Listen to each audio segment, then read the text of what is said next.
Hi అండి, Padma's all in వన్కి స్వాగతం. మీకు ఫ్లవర్ ఎలా వేయాలో దీంతో చూపిస్తా అండి. చాలా సింపుల్గా మనం రోజ్ ఫ్లవర్ తయారు చేసుకోవచ్చు. మనం రౌండ్ కానీ స్క్వేర్ కానీ టేబుల్ మీద వేసుకునే కవర్లు అల్లిన తర్వాత దాని మీద ఫ్లవర్ వేసుకుంటాం కదండి. ఆ ఫ్లవర్ ఎలా వేయాలో చాలా సింపుల్గా చూపిస్తా అండి మీకు.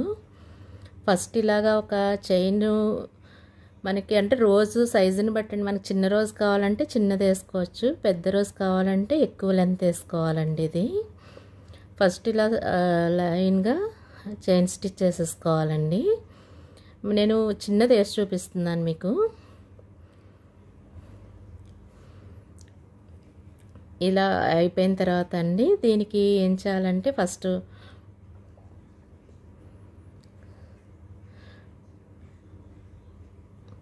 ఇలా ఒక 4 చైన్స్ వేసుకుని ఇక్కడ స్టార్ట్ చేయాలండి. ఇక్కడ ఎండ్ చేసుకోవాలి దీన్ని. అంటే ఇదే చైన్ మీద మనం తీసుకోవాలండి. అంటే ఇది ఒక్కొక్కటి ఒక పెటల్ కింద వస్తుందన్నమాట. ఇలా అండి, ఇలా ఒక రింగ్లా వస్తుంది. మళ్ళీ తర్వాత ఇంకొకటి,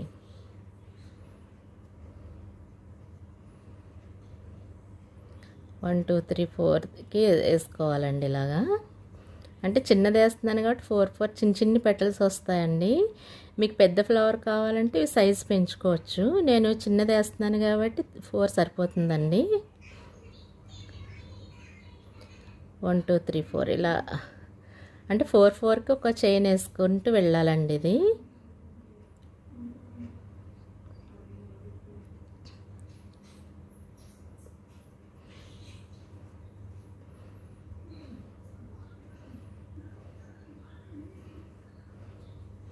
ఇలా వస్తుందండి. ఇలా అంటే ఇది ఒక పెటల్ ఇది ఒక పెటల్ అలా వస్తుందండి. ఇదిగోండి ఇలాగ అయిన తర్వాత మళ్ళీ స్టార్టింగ్కి వస్తుందండి. ఇది ఇక్కడికి వచ్చిన తర్వాత దీన్ని ఏం చేస్తామంటే ఒక్కోటి పెటల్ కింద మనం థిక్గా వేసుకోవాలండి. ఇలా ఇది ఎంత ఫుల్ అయితే అంత ఇలా థిక్గా వేసేసుకోవాలి.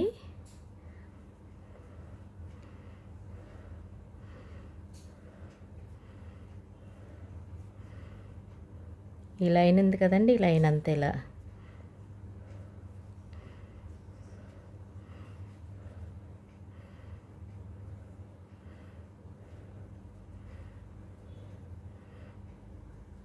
ఇలా ఇది ఒక పెటల్ లెక్క వస్తుందండి. ఇది ఒక్కోటి ఒక్కో పెటల్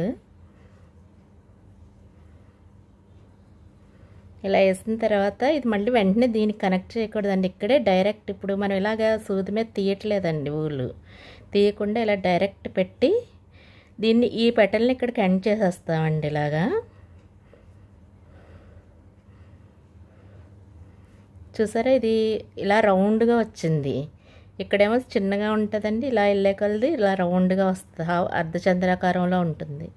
మళ్ళీ ఇది ఇక్కడ డైరెక్ట్ మళ్ళీ ఇలా ఊళ్ళ మీద వేసి తీయకుండా ఈ రెండో పెటల్కి వెళ్ళినప్పుడు ఇలా తీయాలండి. జస్ట్ ఇంతే తీసాక ఇప్పటి నుంచి మళ్ళీ మనం ఎప్పుడులాగే అల్లుకోవచ్చండి. ఇది దాంతో ఏమవుతుందంటే ఇక్కడ షేప్ వస్తుందండి. ఇలాగా ఇలా కట్ అయ్యి మళ్ళీ పెటల్ స్టార్ట్ అయినట్టు షేప్ వస్తుంది. అలా కాకుండా డైరెక్ట్ అల్లుకుంటే వెళ్ళిపోతే ఫ్లాట్గా వస్తుందండి.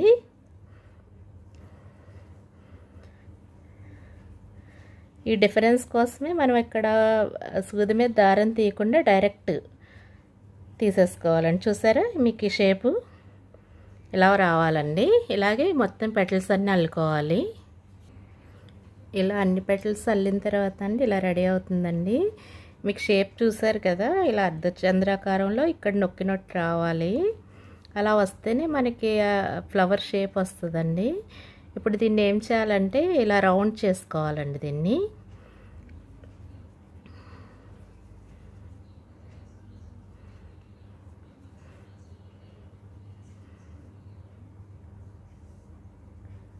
దీన్ని ఇలా అల్లుకుంటూ దగ్గరికి చేసుకుంటూ వెళ్ళాలండి ఒక్కో పెటలును.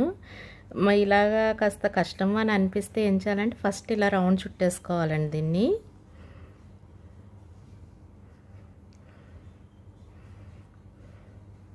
ఇలా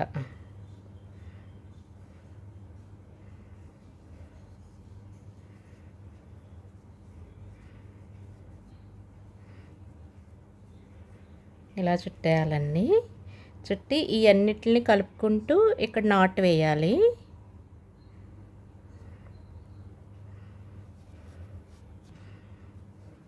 ఇవన్నీ కలిపి ఇక్కడ నాట్ వేయాలండి.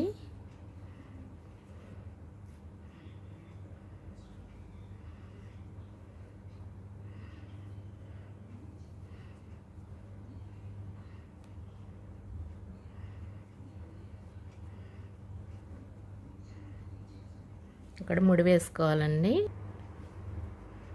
ఇలా లాస్ట్లో ముడేసేయాలండి.